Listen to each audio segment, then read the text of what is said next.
หนักอะไรก็หลัง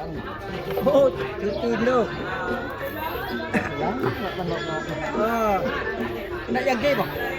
โอ้ขอบคุณเด้อทางแม่ลินให้อยู่ดีมีแฮงความเจ็บอย่าให้ได้ความไกลอย่าให้มีขอให้แม่ลินอยู่ดีมีแฮงขอสุขภาพแข็งแรงเด้อคิดสิ่งใดขอให้ได้สิ่งนั้นคิดได้เงินก็ให้ได้เงินคิดให้ดำได้คำขอให้ได้คำเด้อจะดีต่อไปสุขกายสบายใจสาธุ คนทั้งมันมีให้เพิ่นปักหลักหาหลักแกนแบบมั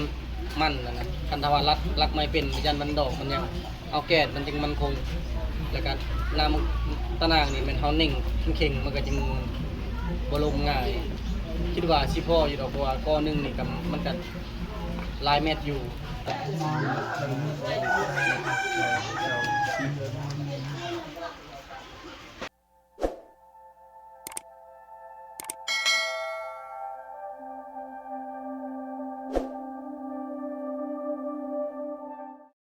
ครับสบายดีพ่อแม่พี่น้องหมดทุกคนวันนี้ก็มาเป็นสะพานบุญให้ทางผู้ใหญ่ใจดีอยู่ฝรั่งเศสก็คือเมลินคันว่าเมลินแม่นไผเมลินเป็นแม่บุญธรรมของพวกเฮานะของอันเฮียงเองและมื้อนี้ก็มานำกันมีหลานเป็นตากองให้แล้วก็มีน้องดาซึ่งจะเป็นสะพานบุญให้ทางผู้ใหญ่ใจดีก็คือซื้อดินให้เพิ่นนะมื้อก่อนมันบ่เฮียงก็ไปตกลงราคาไปทำราคานำเจ้าของที่ดินหั่นแล้วก็กับอันครอบครัวของนางบุญมีหรือว่าเอ้ยบุญมีหั่นกับท้าวหยังวะเฮาก็บ่ได้ชื่อเพิ่นน่ะเพราะว่ามื้อนั้นก็เข้าไปส่งเทื่อแต่เฮาก็บ่ได้ทำชื่อเพิ่นและอันเฮาก็บ่ได้เคยเฮ็ดเคสตัวนี้นะก็เป็นครั้งแรกเลยและอันครอบครัวเขานี่ก็เป็นบ่อนที่ว่าแม่ลินเพิ่นช่วยเหลือทั้งเฮ็ดเรือนให้เฮ็ดเรือนครัวให้แล้วก็ซื้อรถจักรให้แต่ตอนนี้เฮาก็ไปซื้อดินให้เพิ่นน่ะนะก็บ้านนี่แม่นอยู่บ้านสะแลวเมืองเซโปนแขวงสะพรรณเขตซึ่งทางนั้นแหละแต่ตอนนี้เฮาก็เว้ากับแม่ลินแล้วว่าคันเงินมันเหลือจากซื้อดินหรือว่าซื้อที่ดินแล้วแหละเพิ่นสิให้เฮาซื้อตะนางออมดินไว้แล้วก็ซื้อปลานิ่นซื้อน้ำซื้อเหล้ากับยาสูบเหล้ากับยาสูบนี่แม่นให้ทางผู้ใหญ่บ้านหรือว่าอำนาจการปกครองบ้านเพราะว่าการซื้อการขายดินนี่แม่นเฮาต้องเฮ็ดลายลักษณ์อักษรก็คือแจ้งให้บ้านให้ชาวบ้านให้ลูกให้หลานรับรู้ว่าดินต้นนี้ทางนี้ได้ซื้อแล้วทางนั้นได้ขายแล้วเป็นการนั้นยั่งยืนเลยเพราะว่าในอนาคตนั่นน่ะบางทีก็ผู้ขายและผู้ซื้อเขาบ่อยู่แล้วนะหรือว่าเขาสูญเสียแล้วแหละทางลูกทางหลานเขาจะผิดเถียงกันแต่ว่าตอนนี้สมมุติว่ากรณีที่ว่าเขาสูญเสียไปแล้วก็ยังมีแบบชาวบ้านหรือว่าอำนาจการปกครองบ้านที่ว่ายังยั่งยืนเพราะว่ามันมีหลายคนนะบ่แม่นแต่คนเดียวฮู้แล้วก็แล้วแบบว่าคือข่อยร่วมกับเจ้าแหละซื้อตกลงกันซื้อขายแล้วก็จบแล้วจบบ่แม่นเฮาต้องให้บ้านนั้นรับรู้นำว่าเป็นดินของเฮาแล้วเจ้าก็ขายให้เฮาแล้วแบบนี้และมันสิเป็นแบบใดก็ไปเบิ่งมื้อนี้แหละเฮาก็สิถ่ายรายละเอียดให้พ่อแม่พี่น้องได้เบิ่งแต่ว่าตอนนี้ลงไปถามซื้อนำตะนางก่อนว่าราคาเท่าใดโครงเท่าใดไปนำกันพี่น้องเอ้ย ตะนางพี่อยู่พี่แต่ว่าตอนนี้ยังบ่เห็นเจ้าของห้านเราต้องไปถามเพราะว่ามี3ห้านมันมี3ห้านแต่ว่าเป็นเจ้าเดียวเราสิไปถามบนอื่นนะบ่แม่นบนอื่นบนเขาเจ้าอยู่นะบนพนักงานเขาอยู่ก็จะซื้อตะนางพวกนี้แหละ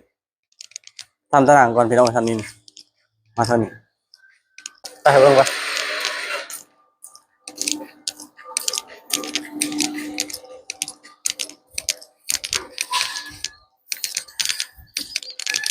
เอามาถึงมาช้อมาทะ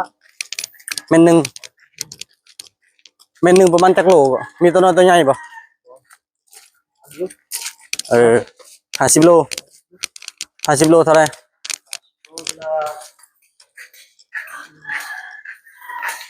ตัวนี้บ่50โลนะ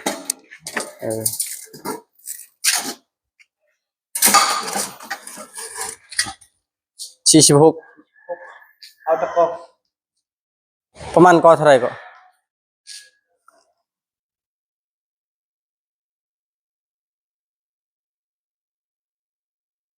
ซื้อไปช่วยเหลือคนนะบ่ได้ซื้อใช้เองซื้อไปช่วยเหลือเขาเจ้า Tô chén sao? ฮะ Tô chén sao không? 920,000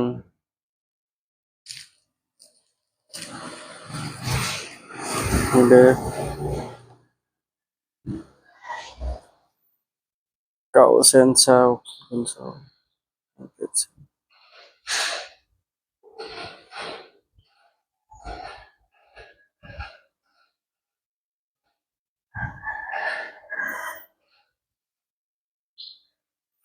เอาก้อนหนึงก่อนก็ได้เพราะว่ายังบ่พอเอาก้อนหนึงก่อนบ่ลดอีกบ่ โอเคๆลดตัวนี้ลด Thôi thôi đi. โอเคเพราะว่าสิซื้อ2ก่อแต่ว่ามันเงินบ่พอตัวนี้คิดว่าสิลาอยู่ดอกเพราะว่ามัน46โลแล้วมันเป็นโตเม็ดหนึงอะนะคิดว่าสิพออยู่ดอกคันบ่พอเดี๋ยวมื้อหน้าคันมีเงินก็ค่อยซื้อใหม่เพราะว่าเงินน่ะแม่นทั้งเบิดอยู่11ล้านกับ856,000บ่เท่านี้แหละเพราะเฮายังสิซื้ออีกหลายอย่างเลยซื้อก้อนหนึงไว้ก่อน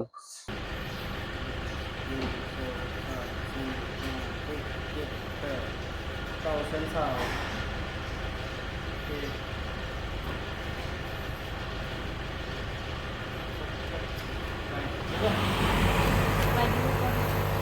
ซื้อปลานิล2โลแตง43ให้ละ3,000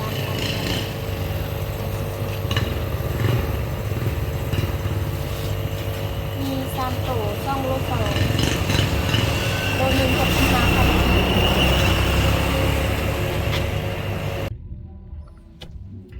อันนี้บัดนี้เฮาสิมาสรุปรวมเพราะว่าเฮาซื้อทุกอย่างเรียบร้อยแล้วคือเงินเมลินโอนมาแม่น500ยูโรถูกอยู่11,856,000กีบแล้วเฮาซื้อดินน่ะมัน10ล้านกีบตานางแม่นได้แต่กอเดียว46โลแม่น920,000เพราะว่าความสูงน่ะแม่น1และบัดนี้ซื้อเหล้าปลุกหรือว่าเราต้มเองอยู่เมืองนองน่ะแม่นแก้ว25,000 2แก้ว50,000ยาสูบแม่นซองหนึ่ง5,000กีบซองแม่น10,000กีบปลานิ่น2โลปลายแม่นโลหนึง65,000ปานนี้2โลปลายๆมันถึกอยู่143,000กีบบัดนี้น้ำดื่มตุกใหญ่ตุก20ลิตรหั่นรวมตุกรวมน้ำเลยแม่นตุกหนึง77,000กีบ2ตุกตกอยู่154,000กีบบัดนี้ทั้งเบิดนี่แม่นยังเหลืออยู่เงิน500,000กับ79,000กีบตัวนี้นั่นอันบ่ฮู้ว่าเมลินสิไปให้ซื้อหยังต่อคันว่าซื้อนางเพราะว่าทมิตเพิ่นบอกให้ซื้อนาง2ก่อแต่ว่ามันบ่พอแล้วนะข้อยเองก็บ่มีเงินสิตื่มบัดนี้เลยปะเงินตัว579,000กีบไว้ตัวนี้เดี๋ยวจะหน่อยประมาณ 11:00 นแล้วเพิ่นตื่นนอนแล้วสิโทรแจ้งเพิ่นตอนนี้สิเข้าไปบ้านนั่นเลยบ้านซะแล้วเพื่อบ่เป็นการเสียเวลาพอ 10:00 นปลายแล้วพอจะหน่อย 11:00 นเห็นว่ามีฝนตกบ่ 11-12 นมันยังเหลือเท่านี้แหละเพราะว่าอีหยังก็แพงเด้เขาซื้อทุกอย่างตามเพิ่นบอกแล้วนอกจากที่ว่าน้ำมักจับนั่นบ่พอเงินบ่พอเพราะว่า900,000ยังอีก300,000ปลายพุ่นแหละจังสิพอไปก่อนพี่น้อง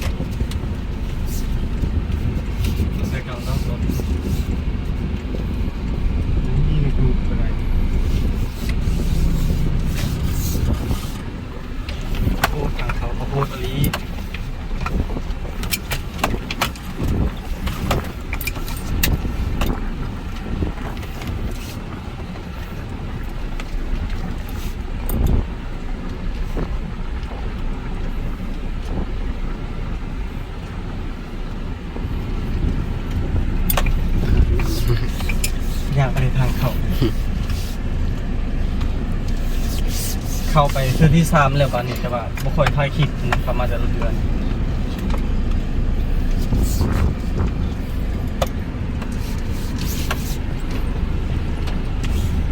บ่หาที่บ่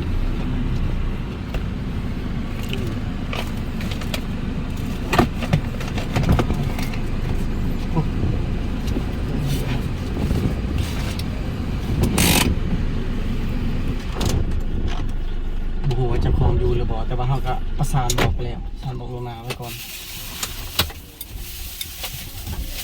เดี๋ยวรอช้า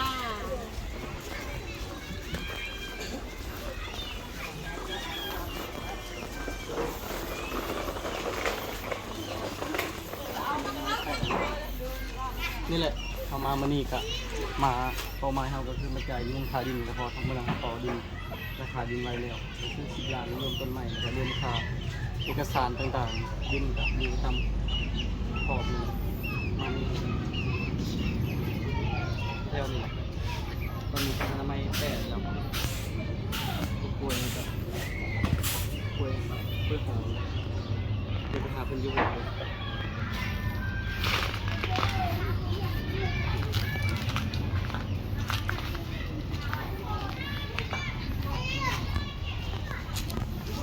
สบายดี อะไรดิ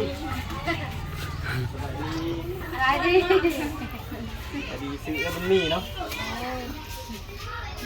พอสิมาแต่เมื่อวานมาซื้อปลานิ่นนั่น2 โลไปเอาอย่าสูบไปแล้วมันเพิ่นบอก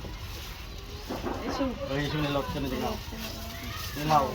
เราต้มเองนี่เนี่ยมุกบัดนี้โอ้อันตรายนั่นเราต้มเองแล้วก็ใหญ่เด้อสบายดีไอ้พี่อะไรก็ลืมเลยเอาเวได้บ่แม่นเวนเอาเวซื้อเอาเวเมียนซื้อแทนซื้อลิแต่ว่าแม่บุญธรรมมันเพิ่นแต่งให้เป็นบุญมีมันมีเละแต่ว่าเราแต่งล่ะซื้อบุญมีแม่ให้ยินขึ้นไป อันน่ะผู้น้องซื้อตะนางไว้อยู่หั่นตะนางแล้วก็น้ำทรงทุกทำทุกใหญ่แล้วก็มียาสูบประจำทำเลยเอารถจักรก็ได้ยันมันโมแพเลยตอนนั้นมีคนใช้รถแล้วก็อุ้มไว้คือตอนนี้ก็เอาเครื่องของยังเรียบร้อยแล้วยังลมกับผู้ใหญ่บ้านจ่ายเงินค่าดินเลยดินก็ทำมากวางกับพอดีกวางบันไดแต่ว่าพอได้อยู่พอได้คือเม็ดข้าวไม้ของมิลินนี่เฮ็ดเฮือนให้พอได้อยู่พอได้เศร้าพอได้ลมรีแดดดีฝนนะแล้วก็เฮ็ดเครื่องครัวคือสะดวกสบายในการเฮ็ดอยู่ครัวกินแล้วก็เป็นบอนจอดรถซื้อรถจักรก็เป็นยานพาหนะที่ว่าซุ่มไส้เข้าในครัวเรือนเข้าในทำมาหากินหรือว่าสร้างรายได้เอาให้ออกส่วนแบบนี้แล้วก็อันซื้อดินไว้ก็เพื่อปลูกผักเฮ็ดห้องน้ำเจาะน้ำถ้าว่าเขามีเงินในต่อไปแบบนี้นะแต่ว่าประมาณของเพิ่นเป็นยังบ่แล้วเพื่อยิงเข้าไปแววว่าสิเทพื้นให้แต่ว่าบ่ฮู้ว่าสิดุลบ่ดุลตัดทุนก่อนจะเอาคืนทุนก่อนแล้วฝั่งก็ตรงนี้เหมือนกับ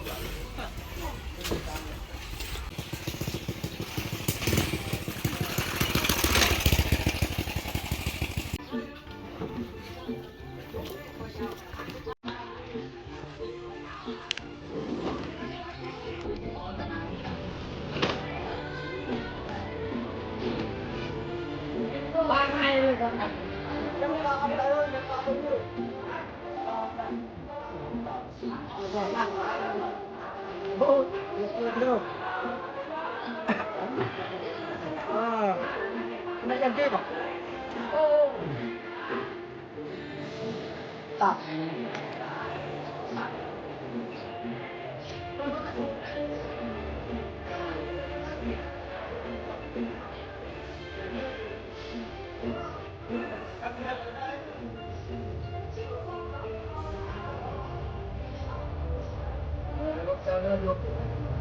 Rồi giờ cái này đó, ở gì đi.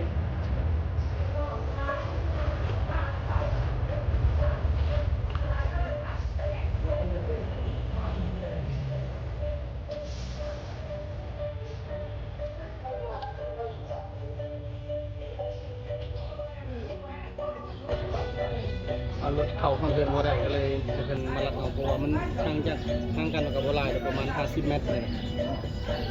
ได้บ่วันนี้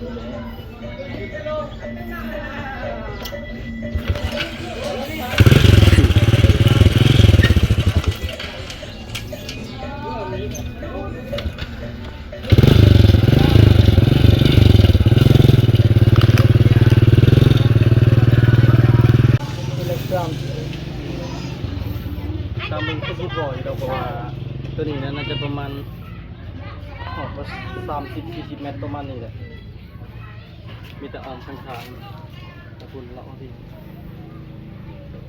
ดีจังนะครับ ปักหลักเสาหลักแม่นปักไว้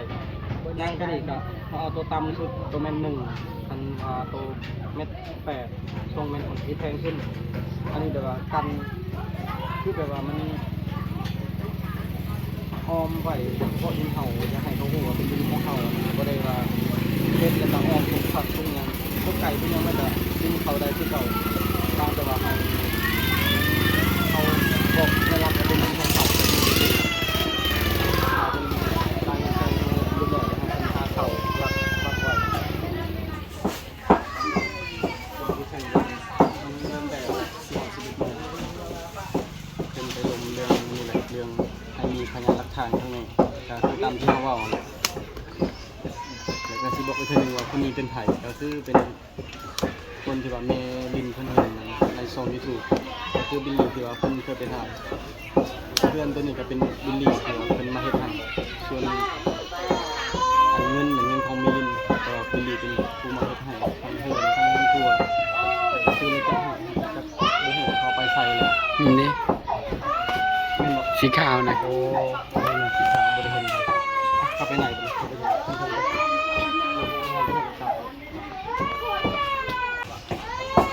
แม่เฒ่ากำลังตำสบายดีแม่เฒ่าสบายดีแม่เฒ่าตำยังนะตำมังเผ็ดเนาะคิดว่าตำมังหุงอันนี้ก็คือเป็นเฮือนแม่ของแม่บุญของบุญมีแล้วนี่ก็เป็นเฮือนเอื้อยของบุญมีตัวนี้เป็นเฮือนของแม่บุญมีครับตัวนี้เป็นเฮือนของบุญมีเองใช่เราเขาซื้อดินไหมเราซื้อข้างๆนี่ซื้อข้างเสาไฟนี่เสาไฟไปหากกล้วยต้นใหม่ทุกต้นทุกอย่างที่ว่าอยู่ในนี่แม่นเฮาล้มแล้วเป็นของเฮาเบิดทุกอย่างที่ว่าอยู่ในดินนั่นเป็นของเฮาไปเลยพวกไม้ลำไยแล้วก็ลำมุดมีกล้วยมีมักมีแล้วก็ส้มโอกล้วยกับอันนี้เมลินเพิ่นบอกอยากคันว่ามีเวลามื้อหน้าให้เพิ่นก้นให้ก้นแล้วก็เอาไปปลูกอยู่พุ่นแหละไปปลูกเพิ่นแม่นางลอยเพราะว่าไว้นั่นนี่มันทีโพดมันก็สิเป็นบ่เป็นหมากกันเป็นหมากกับหมากน้อยๆเฮาต้องแบบให้มันห่างๆแบบนี้เมลินนั่นเพิ่นฝากบอกว่าคือเพิ่นเฮ็ดให้นี่บ่แม่นว่าเพิ่นลำเพิ่นรวยเพิ่นมีหยังหรอกแต่ว่าเพิ่นเฮ็ดแบบบ่มีเงินอยู่แล้วเพิ่นก็อยากช่วยแบบเฮ็ดเฮือนก็อยากให้พอดีแดดดีฝนช่วงนี้ก็เข้าหน้าหนาวแล้วช่วงนั้นเฮาก็บ่ได้มีเวลามาซอยมันมีแต่บิลลี่เพิ่นมาเฮ็ดให้กับเพิ่นครัวนี่แต่เพิ่นซื้อดินคือกันเพิ่นก็พอได้ปลูกผักปลูกหญ้านะเห็นว่ามันมีบ่ปลูกบ่แม่นว่าเพิ่นซื้อแล้วเพิ่นร่ำรวยจังดอกแต่ว่าเพิ่นก็ช่วยนี่บ่แม่นว่าให้ขี้ข้านะช่วยนี่ก็ให้ได้ว่าให้ลูกมันขยันตื่นกว่านี้อีกนะยามเวลามีเบียมีงานคือแบบนี้แหละเขาจ้างให้เฮ็ดเฮาก็พอได้เฮ็ดเพราะมันมีเยอะในครอบครัวทางพวกเฮาก็บ่ได้มีคือกันทางเพิ่นก็บ่ต่างกับเฮาแหละหาเช้ากินค่ำคือกันมีรายก็แม่นแต่ว่าค่าใช้จ่ายก็รายคือกันอยู่พุ่นเพิ่นเลยฝากบอกว่าคือซื้อน้ำทุกใหญ่คือกันคันน้ำเบิดบ่น่าก็ถ้าอยากไปซื้ออยู่บ้านดงนี่ก็ได้เขาขายทุกนึง 5-6,000 ซื้อแต่น้ำหรือว่าเอาไปตั้งน้ำกินนั่นก็ได้พอมันได้ใช้บ่ให้ซื้อคือตะนางเพิ่นก็อยากให้ซื้อ2ก้อนแต่ว่าเงินบ่พอนี่บ่พออีก300,000ปลายก็เลยเฮาเอาซ้ำนี้ก่อนนะเดี๋ยวเงินยังเหลือ500,000เหมือนเฮาว่าสิเป็นน้ำมันรถเมื่อว่าเงินก็สนุนมา500พอดีเรทเงินมันต่ำเดี๋ยวนี้ลงแต่ก่อนน่ะประมาณ100ประมาณ2.7 2.8แต่ว่าเดี๋ยวนี้น่ะบ่ฮอดก็คือที่เห็นนั่นแหละและคือเงินผ่านมาที่ว่าเพิ่นช่วยนั่นเพิ่นบ่ได้ช่วยแบบช่วยเงินมีแต่เพิ่นช่วยอุปกรณ์ช่วยแบบว่าอันใดมันขาดเคินในเฮือนแต่เพิ่นช่วยก็นำไปให้ตามีดีมาช่วยคือกันเพิ่นบ่ได้ฝากเงินแล้ว10 ล้าน20 ล้านเพิ่นมีช่วยเงินเดือนเท่านั้นเท่านี้บ่แม่นมีแต่เพิ่นแบบว่าคือชื่อตะนางแล้วก็เพิ่นก็ฝากเงินจำนวนนั้นเลยนั่นและมีหยังอยากขอบใจเพิ่นอยากกันใจมั้ยก็กับเพิ่นอันนี้เลยขอบคุณเด้อทางแม่ลินให้อยู่ดีมีแฮงความเจ็บอย่าให้ได้ความไกลอย่าให้มีขอให้แม่ลินอยู่ดีมีแฮง ขอสุขภาพแข็งแรงเด้อคิดสิ่งใดขอให้ได้สิ่งนั้นคิดได้เงินก็ให้ได้เงินกินให้ดำได้คำขอให้ได้คำเด้อจะดีต่อไปสุขกายสบายใจสาธุ แต่มีด้วยกันเด้อที่ว่าให้เชื่อใจเฮาแล้วก็มั่นใจเฮานะให้มาเป็นสะพานบุญให้ในเขตนี้นะเพราะว่าเฮากับบ่เคยยันมาจักเทื่อมาเป็นสะพานบุญบ้านนี้ครั้งแรกก็คือมาลมกับเพื่อนนี่แหละแล้วครั้งช่องก็มาลมกับดินตอนนี้มื้อนี้ก็ถึงเวลา3มื้อแล้วว่ามันมาจ่ายเงินค่าดินแต่ว่าเงินมันบ่เข้านะไม่ลืมโอนมาวันเสาร์เลยก็มันบ่เข้าพอดีเพิ่นไปกดวันผิดอีกเงินจึงเข้ามาเมื่อวานนี้พอดีมื้อนี้มีโอกาสก็เลยมาจ่ายให้เพิ่นให้เรียบร้อยนะอยากให้เพิ่นก็ได้ดินเป็นของตัวเองพอได้ปลูกผักถ้าเรามีเงินเฮ็ดห้องน้ำเฮ็ดหยังก็สบายจังได๋ก็เป็นดินของเราเองเอารักษาไว้แต่ถ้ามาแพงมันก็บ่ได้แพงปานใดถ้ามาถูกก็บ่ได้ถูกกันเลยถ้าเราเทียบเท่าที่อื่นนะเพราะว่าดินแต่ละพื้นแต่ละบ่อนเนี่ยมันจะบ่คือกันบางบ่อนมันก็ยังดินยังหลายคนบ่หลายมันก็ดินถูกแต่เท่านี้คิดกับเส้นทางใหญ่คิดกับในเมืองมันก็เลยแพงแน่ผู้ใหญ่ยังบ่ทันมาบ่ยังไปนำไปนำอยู่ที่ไหนนะผู้ใหญ่มาแน่เลยไปเพื่อนๆมันไปทางไหนถ้าลงอย่างไรอะไรกัน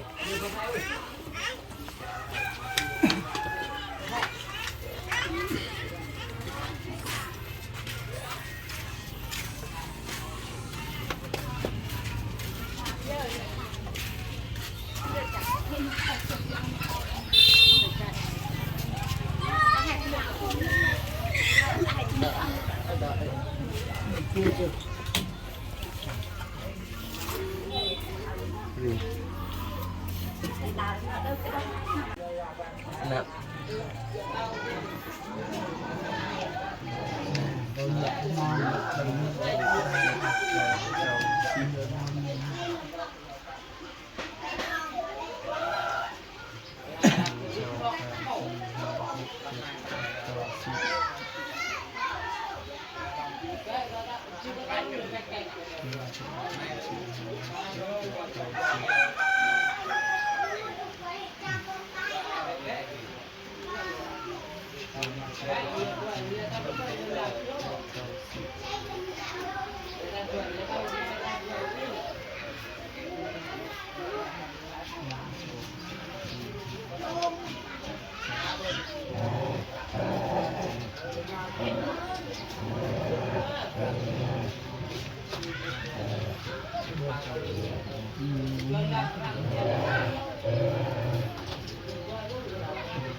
Gue tahu,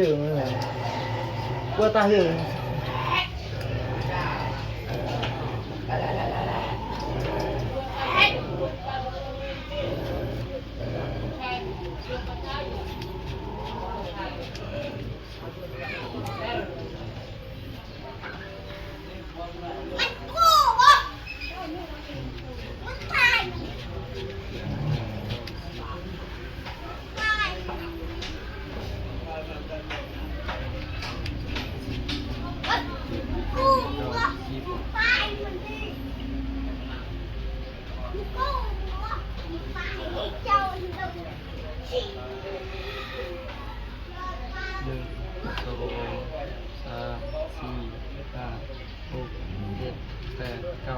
Không nó là gì là anh này thì cho con phạt con lên con thì ngoại cái lòng cả hơi cả và nên cái chơi xong lô vai còn trả cả đầu ngoại cái nệ giải tam nhá hàng cây anh lường tay lường kiếm nệ hàng cây tam như hàng cây lạc này làm mà phải sẽ tập mà phải đây trở lại từ lại trở lại còn được phường nơi đây miền miền cái ra con lẹ cứ phát đọ được hai lẹ lên xe đỏ là phát đọ từ lấy cho luồng kèn thì luồng số 8 lấy hầm thì lấy cho tàn hàng mà cái lượng các băng cả chuyên lệ chơi on phát đọ tao là on lệ là hôm là cái phải từ xây tạ từ nhìn kế mình bảo miền anh nhìn này có thời gian lạc tham đấy nhìn kế miền bỏ cái là từ cắt thành miền rồi anh này phải không mình ăn con tay nó bây giờ mình vi mà khăn phải con cầm buồn nó lôi rồi dễ tạo miền không phải sạch tiền miền mà này chưa xem là quay bạc lệ cả lấy sỏi bằng cái ham từ lệ gì mà nó cho tao năng cho hẹn còn là cái là vài cái đu nhìn nặng đây với nặng đây với hầm nào nặng cái đô mà à này chuyện này đi vào cái tay như cái ông con thấy đấy phải akan chuyện kinh như tôi tắm thế đó apakah ini roh ra nhiều liang lagi itu này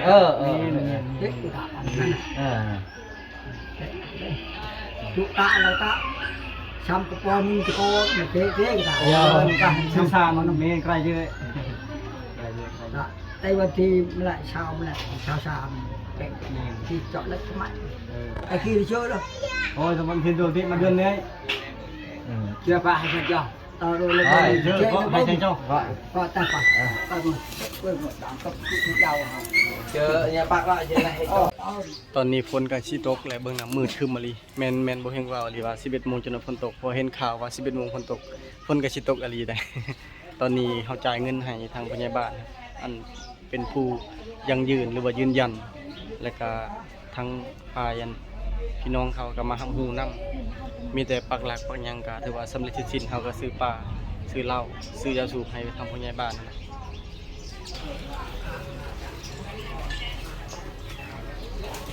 หนักคันเอาดีกว่าเอาเดินมีอยากว่าถ้าให้ยืนเฉยๆอย่างนี้ ตอนนี้ทางนี้เพิ่นปักหลักให้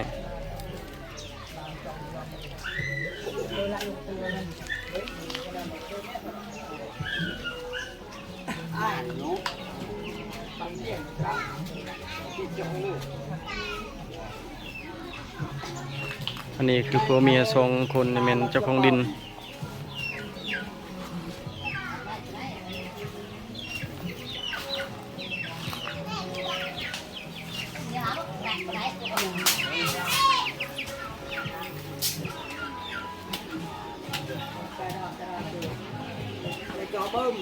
เมนอันนี้เมนโดย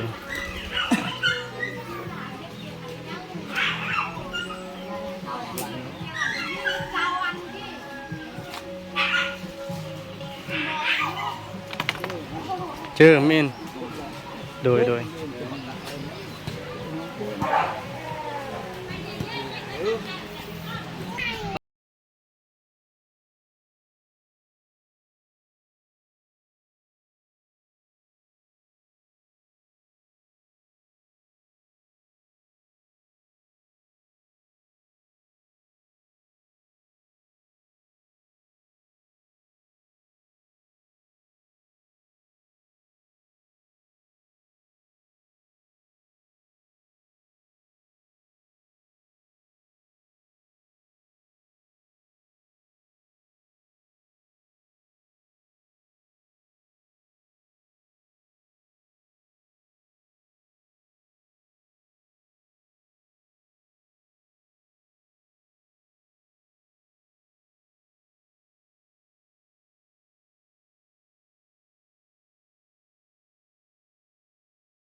มื้อนี้ก็ยังแบบ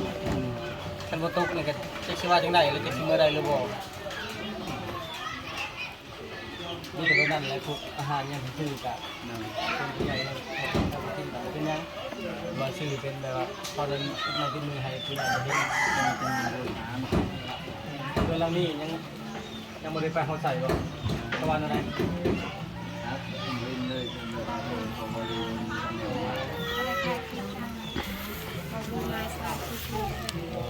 เขาบอก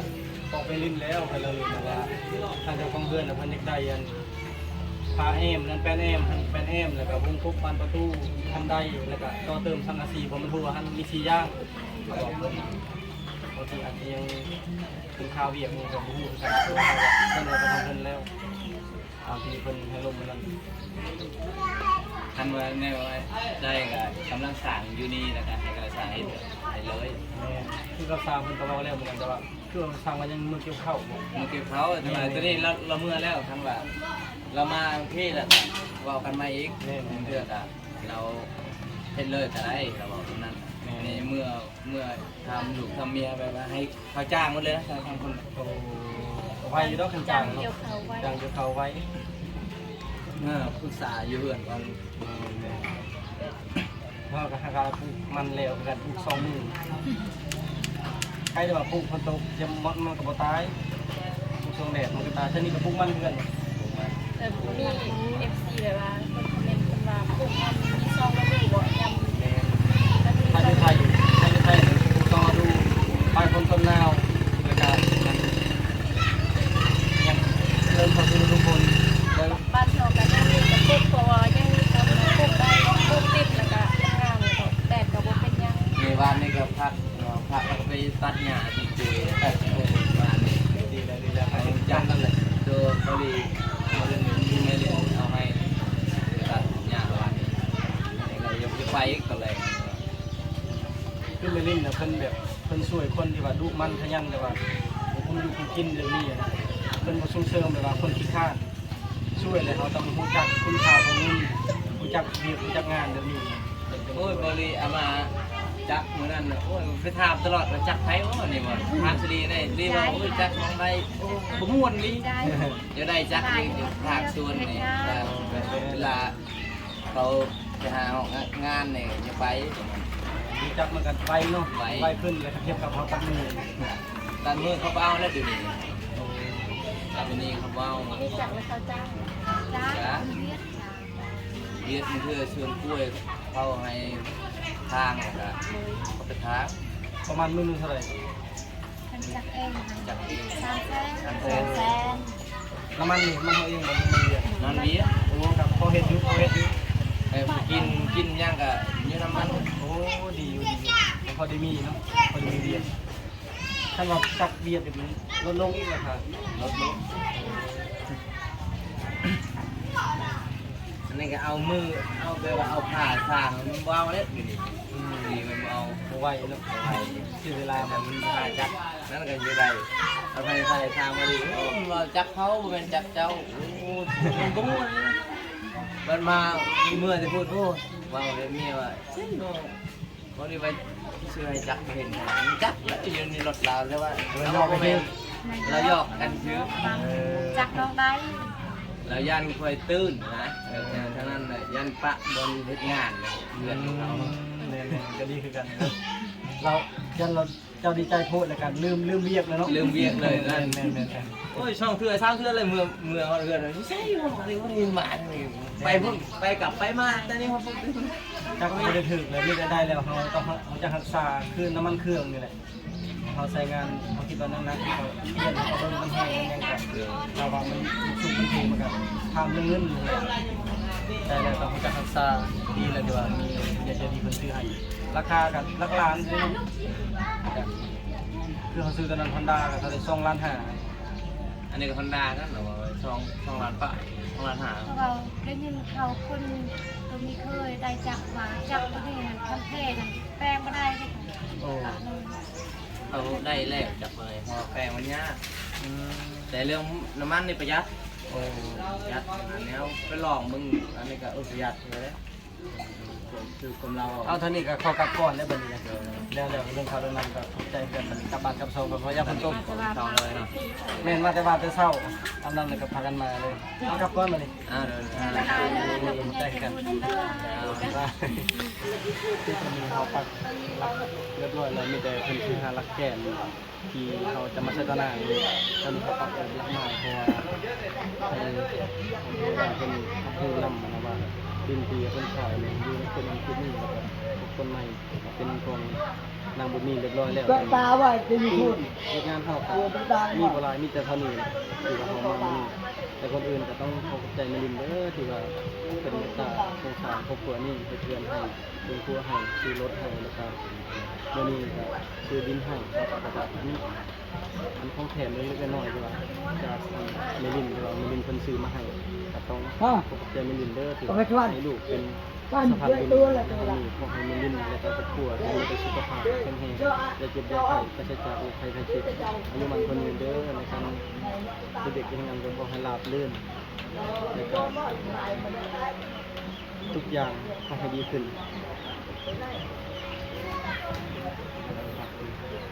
และมาเมื่อหน้าก็ถ้ามีเวลาอีกก็จะเข้าช่วยที่วางเรื่องนี้คนไหวพวยคนที่ตัดออกไม่เสียดายคือคนจะตัดแล้วแต่ว่าเมื่อวานนี้คนตกก่อนเข้าสำหรับวิธีนี้ครับเพราะว่าระยะห่างคนอื่นก็ต้องเข้าใจพ่อแม่พี่น้องทุกคนที่คนละวิแซ่และก็ติดตามให้กำลังใจเรื่อยๆและทีมงานของพวกเราได้มาตลอดครับติดตามในพี่นาพี่น้องขอบคุณครับ